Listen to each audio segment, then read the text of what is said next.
everyone, how are you today? I hope all of you in good condition. Let me to introduce myself. My name is Khalisa Fitri Maharani. I'm from 11th Sensei. Now in this video, I will explain about the material cause and effect.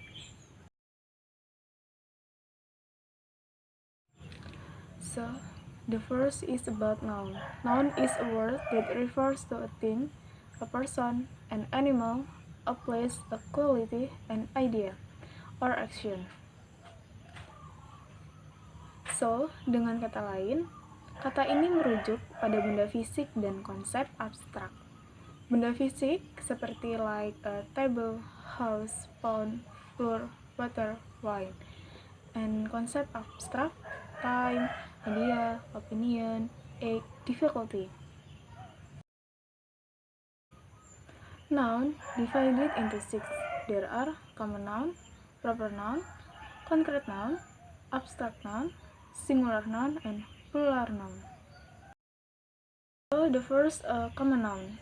A common noun is a generic name for person, place, or thing in class or group. Common noun adalah noun yang mengacu pada hal-hal yang masih umum, sehingga penulisannya tidak menggunakan huruf kapital, kecuali mengawali sebuah kalimat atau judul. For example, teacher, school, pencil, or pig. And then the second, proper noun. A proper noun is the name of particular person, place, organization, or thing. Proper noun begin with capital letter. Proper noun merupakan hiponim dari common noun, sehingga acuannya lebih spesifik daripada common noun. Jenis noun ini bisa dikenali dalam bentuk nama, suatu hal, seperti orang, benda, tempat, dan sebagainya. Dan pada umumnya menggunakan penulisan huruf kapital, kecuali huruf kecil yang telah ditetapkan sebagai bagian dari nama tersebut. For example, Margaret, London, or Union Station. And then the third, concrete noun. A concrete noun is a noun that can be identified through one of the 5 senses: taste, touch, sting, hearing, or smell. Concrete noun adalah noun yang dapat diamati oleh panca indera, sehingga sifatnya konkret atau merujuk pada suatu benda secara langsung, seperti disinggung di muka. For examples, food, carpet, phone, or cake. And then the first, abstract noun. Abstract noun are words that name things that are not concrete, of the 5 senses cannot see, smell, taste, hear, or touch. Abstract noun adalah noun yang tidak dapat diamati oleh panca indera. Dengan kata lain, noun ini bersifat abstrak atau berkonsep kebendaan saja. Noun jenis ini biasanya ditandai dengan akhiran. For example, peace, love, or friendships. And then singular noun. A singular noun refers to one person, place, or thing. Singular noun always use singular verbs. Singular noun adalah kata benda menunjukkan benda yang berjumlahnya hanya satu. Kata benda ini biasanya diawali dengan penggunaan artikel a, and, the. For example, party, wolf, person. Plural noun. A plural noun is the form of noun used to show there are more than one. Most nouns simply add s or es to the end to become plural noun. Plural nouns digunakan untuk benda-benda yang berjumlah lebih dari satu. Kata benda akan diikuti suffix atau tambahan berupa s atau es. For example, patches, wolves, grows, books. And then about noun phrase. A noun phrase is a combination of several words whose core is a noun and all its modifiers and determinants bodily and syntactic element, such as a clause, politic, pronoun, or zero. With nouns, function, such as the subject or a verb of the object of a verb or proposition.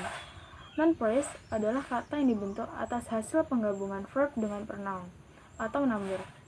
Dengan penggabungan ini, noun phrase menjadi lebih spesifik jika dibandingkan dengan noun.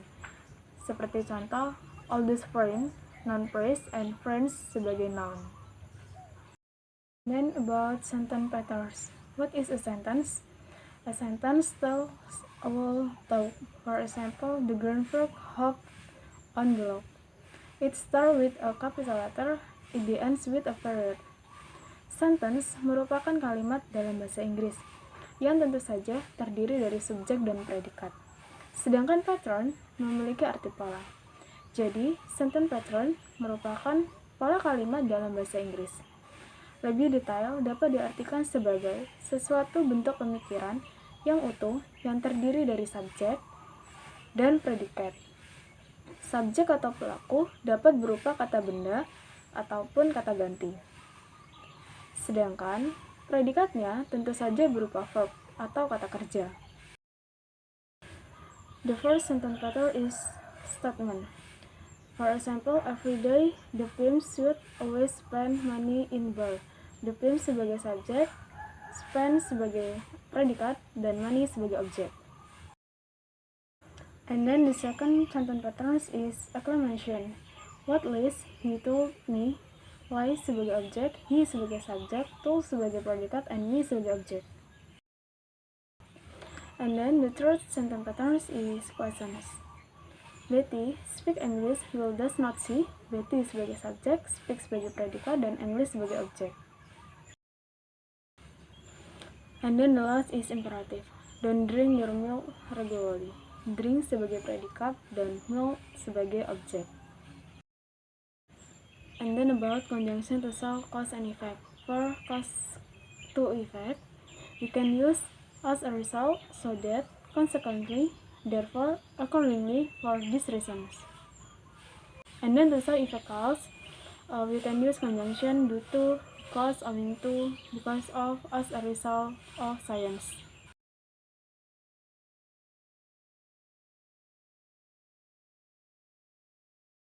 And then the last phrasal verb. Different with conjunction, it combines between object or noun phrase with another object or noun phrase. It's for mentioning the cause first active. We can use conjunction cause, leads to, result in, brings about.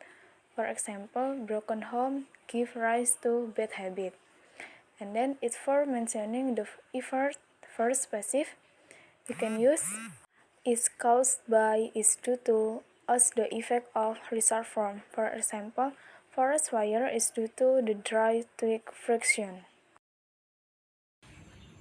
I think enough. Thank you for your attention.